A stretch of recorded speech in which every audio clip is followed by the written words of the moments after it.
Asalaamu calaykum waraxmatullaahi wabarakaatu asxaabteyda waa idin salaam meel kastoo dunida ka joogtaan waa walaashiin Rayaan official maanta waxaan sameysanaynaa doolsho yar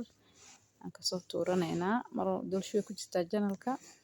laakiin doolshadan aad u jecelnahay waa sameysanaynaa waxaan siri la wadaag asxaabtaada si uga faa'iidaystaan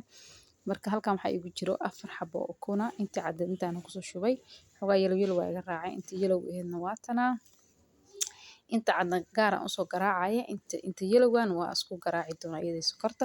markii la socdo asxaabteeda hadda waa garaacaynaa insha Allah isla socod wanaagsan inta waxa igu jiro koob iyo barbura aan ku soo shubtay waa soo shaqshaqday intana yelowga iyo yaalo ujeedin ukunta intii jaalaha ahayd ay igu jirto meesha waxa igu jiro koob sokor aan soo shiiday mishiinka lagu shiido waxa qalalan ayaan ku soo shiiday koobka lagu shiido waxa qalalan ayaan ku soo shiiday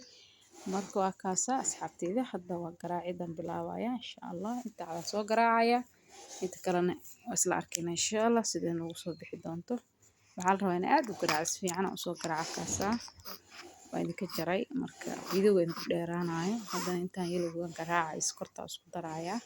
insha Allah sokorta marka ku soo garaac waxaan ku soo darayaa haaf saliid ah marka haaf saliid ku soo daro waxaan ku darayaa haaf yar oo caano ah koobka haafkiisa oo haaf taa ka yar waaye oo caano ku soo darayaa hal qaado baking powder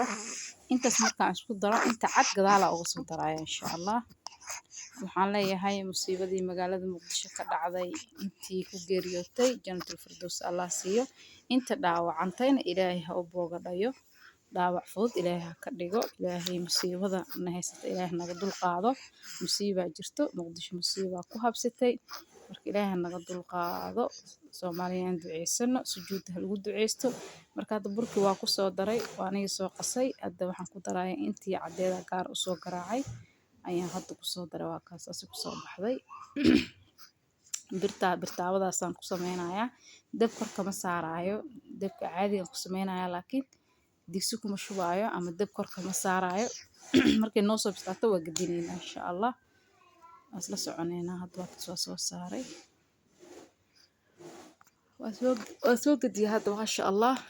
saas inuu soo baxday aad iyo aad u qurux badan tahay masha Allah dhinaca kale u gadiyay marka ii soo qalashay waa kaasa dhinaca kale saas ku soo baxday hadda waa ka soo jarjaranay masha Allah waa aad u macaan waxaas korka uga shubaa sokor shiidan korka uga soo shubay si ciyaalka u xiiseeyaan quruxna ay u noqoto waa kaasa marka asxaabteeda qaaliga channelka la support gareeyo subscribe like share and comment qurux badan dhexdeedana waa tasaciiriin ma ahan ana idin dhadhamiyay masha Allah aad u macaan badan tahay فيديو لا من ذلك كل مدانة والسلام عليكم ورحمة الله تعالى وبركاته.